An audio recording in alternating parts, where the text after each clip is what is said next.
a teacher here. How did that happen? How did you get here? That's a good question. I started practicing meditation in my 20s, and I became interested in Theravadan Buddhism initially, and I went to the Buddhist Society a few times, but I had met a Polish double bass player, a free improviser called Ryszard Ratajczak, and he had practiced Zen in Poland. So I started to do Zen meditation. Actually, I'd started Zen meditation before, but he showed me how to count my breath, and we would sit together. He had a little place under the Narrows Bridge, and I'd go down there and we would sit together. Then I heard about Robert Aitken my first teacher coming to Sydney, and I wrote a letter to him, went to the State Library and looked up Honolulu Diamond Sangha in the telephone book, because they used to have the Hawaiian telephone book there. Maybe they still do. And then I found his address and I wrote him a letter, and he said, well, I'm coming to Sydney to lead a sesshin, which means a 7-day sesshin, which means a 7-day retreat in Zen. So I booked my flight and I flew over, and he was teacher for me. It really worked. And so I came back here, and with several other people we formed the Zen group we had the first sitting of the Zen group of Western Australia. And we were sitting in Mount Claremont, and the first night we sat, we had to move the piano so that you could find room to sit and sort of face the wall, and we had a little cut glass bowl with a spoon, and that was our bell. So we ding ding, and that's how the group started, with the three of us: Paul Wilson, actually four: Ron Cassiope, Hazel Cassiope, and myself. And in 1992, I was given permission to teach by my second teacher, John Tarrant, and in 1997, I got transmission from Robert Aitken, my first teacher, and my second teacher, John Tarrant, joint transmission here in Western Australia.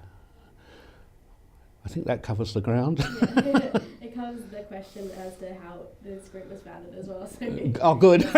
Yeah.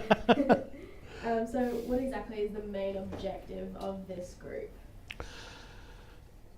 Yeah, the practice and the study of Zen Buddhism would be its primary goal, and to create a group which is inviting, into which people who are curious about Zen Buddhism and its practice and indeed its theory can come and sit and learn and deepen here.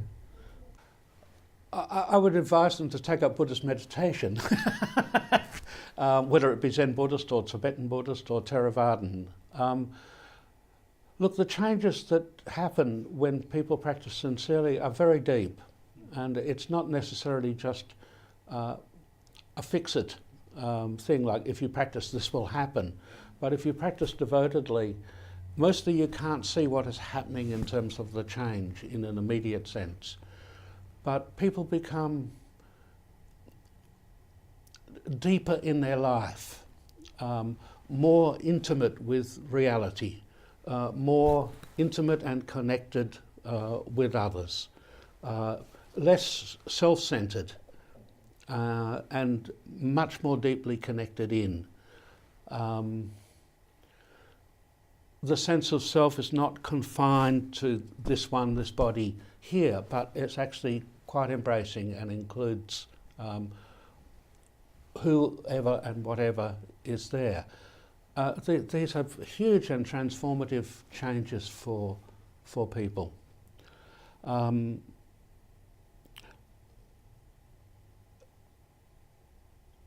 It helps directly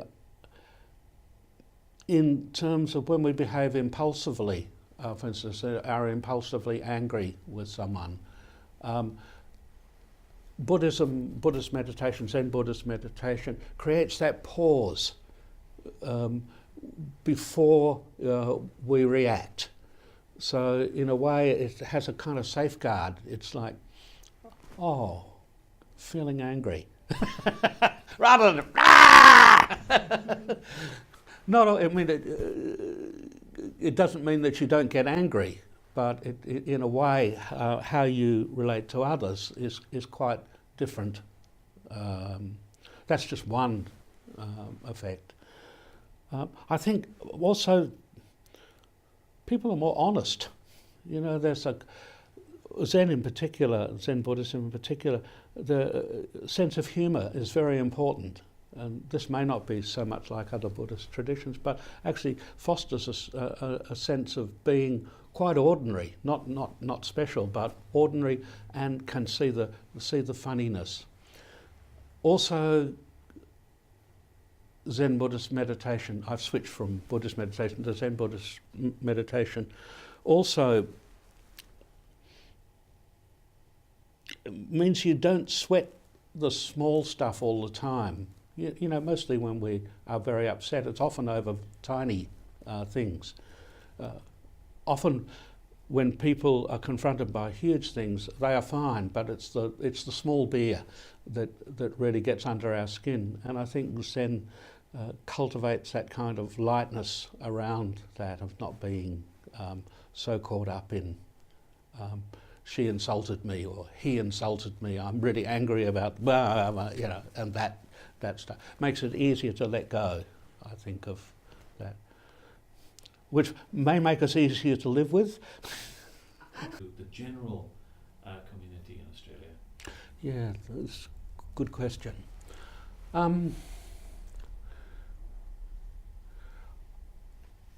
Buddhism is a spiritual path, but I think many people come to Buddhism who have grown up in Christianity, but for a great variety of reasons have not, do not feel an affinity for it. Because there is no God in Buddhism. I mean, Buddha was a man. I mean, in various Buddhist traditions, there is elevation. He is elevated, but still he was a man. And I think that's deeply attractive to people who do not want a theocentric kind of spiritual path. And especially when Buddhism came to the West initially, that was hugely important, I think. I think Australia is deeply... Today, even now, the census shows that more and more people are moving away from religion. Do you think Buddhism might be able to fill that role where people are looking for something but without that theocentricity? Yes, I really feel that. And I think Australian culture is very compatible. Even Australian landscape. It's vast, it's open, we've got a huge skies. A lot of the kind of traditional Buddhist feel, for want of a better word, is implicit in this place. And I think Australian pragmatism, humour, is very, very close. I mean, Buddhist teaching, I've been talking about Mahayana, but Buddhist teaching is very fundamental. You know, this moment right now. And I think that, I mean, it's hard to generalise about Australian community, which is so, you know, has so many strands. I sit in a rower carriage, and my partner Antoinette, who's Malay, comes from Malaysia, she says, "You're the only person from here in the whole rower carriage," you know, because Australian community is as culturally immensely diverse, and so I think that also, I think Buddhism is attractive, and it's also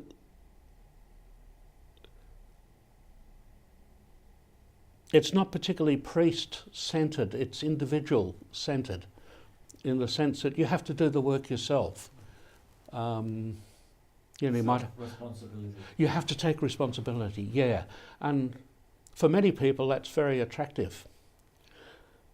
Also, I mean, this sounds counterintuitive, it is also very challenging.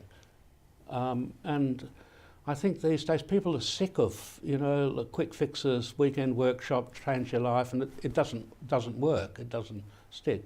But something where people take that path up individually and just stay with it, for some people is very attractive, I think. And yes, terms like karma have come into the language, and the iconography of Buddhism is everywhere, as you say. I go to friends' places and they don't practice Zen or anything like that, but they have a Buddha. Even an alcove in their house with a Buddha.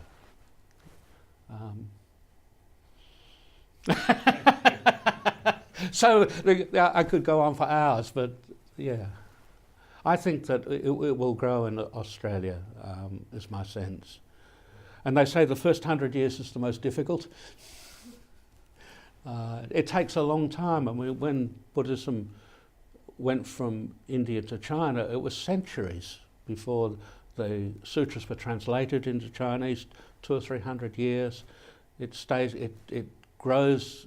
The great flowering of Zen is around the Tang dynasty in China, and that goes on into the Sung dynasty, 12th, 13th century. So you're looking at huge periods of time, and then it goes to Japan, where it's been slowly developing, but you're looking at hundreds of years. I think we have a very speeded up sense of time these days with the internet and all of that, but actually most worthwhile things take a long time. So what kind of activities and events do you is hold here? Is like meditation classes kind of thing? Yeah, we have Zen meditation every Thursday night here throughout the year. People can come and have orientation, so learn how to do the practice before they sit. We talk about the different activities and events. Yeah, we have weekly sittings. We have 6 one-day retreats a year, which are called zazenkais. And that's intensive sitting for one day. It works really well with work, you know, with people who are working during the week. They're on normally on a Sunday or a Saturday, and you can do an early morning shopping and then come, and we finish at 6 o'clock, so people can have their evening with families or friends and that. We have 2 big, what are called sessions, a 7-day retreat in spring, which is the focus of the Zen year. It's silent, and it's a chance for people to settle really deeply into practice. And it's also residential. We go to Bailing Up, which is beautiful in springtime. You know, it's a wonderful place to do sesshin. When you do sesshin, all your senses wake up, you know, your sense of smell, touch, sound, everything. And with all of the lizards and birds and frogs, and it's sesshin in the depths of nature. And Mary Ridwan Roshi comes over from Nambucca Heads, and we teach that sesshin jointly together. It's at the Origin Centre, actually, which is Tibetan Buddhist centre with a temple up on the hill there. And we do a 4-day session in summer, which is normally non-residential, so people could go home and spend time with their family and sleep at night and then come in the morning. And Mary Ridwan comes across and leads a 10-day Zen intensive here in the autumn. So there's some of the activities that we have. They're the meditation activities. So it's actually really rich. And the group is keen and enthusiastic, and lots of people sit these.